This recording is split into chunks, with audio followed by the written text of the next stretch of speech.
Comment la France s'est-elle dotée d'un système de solidarité et de protection sociale original? Les hommes ont toujours cherché à se prémunir contre les risques de l'existence. Le chômage, la maladie, les accidents ou la dépendance. Au Moyen-Âge, l'Église prend en charge la charité et les hospices pour aider les plus démunis. La famille et les communautés villageoises assurent la solidarité entre les individus. La royauté intervient peu dans ce domaine, malgré quelques initiatives notables. Saint Louis fonde l'Hospice des 15-20, destiné à accueillir les aveugles miséreux. Louis XIV fait construire l'Hôtel des Invalides pour héberger ses soldats blessés. Avec la Révolution française, l'affirmation des droits de l'homme et l'émergence de valeurs individuelles remettent en cause les cadres traditionnels de la solidarité. Au XIXe siècle, l'industrialisation transforme profondément les modes de production. Une classe ouvrière apparaît dont les conditions de vie et de travail sont difficiles.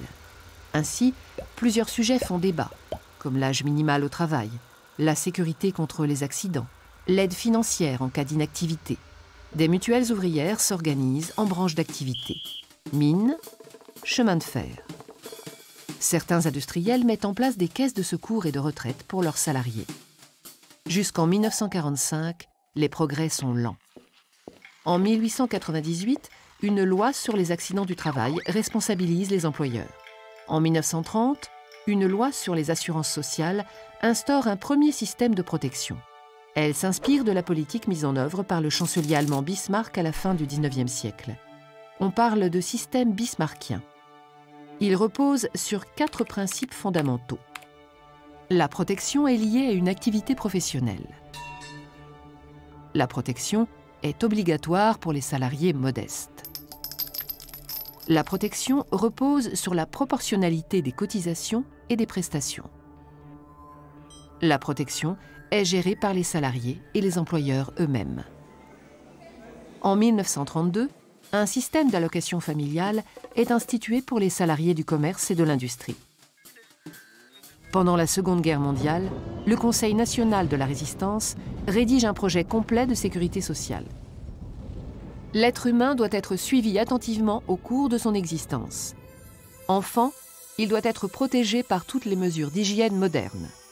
Adolescent, ses premiers pas dans la vie doivent être guidés et facilités.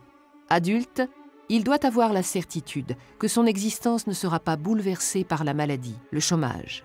Vieillard, il a droit au repos et à la dignité. En 1945, le pays libéré est dirigé par un gouvernement d'union nationale présidé par le général de Gaulle. Il demande à Pierre Laroque, ancien résistant, de mettre en œuvre ce projet régi par 2 grands principes. L'universalité, qui permet à tous de bénéficier des mêmes prestations sans tenir compte des revenus, et la protection contre tous les aléas de la vie et le soutien aux familles. On parle d'État-providence.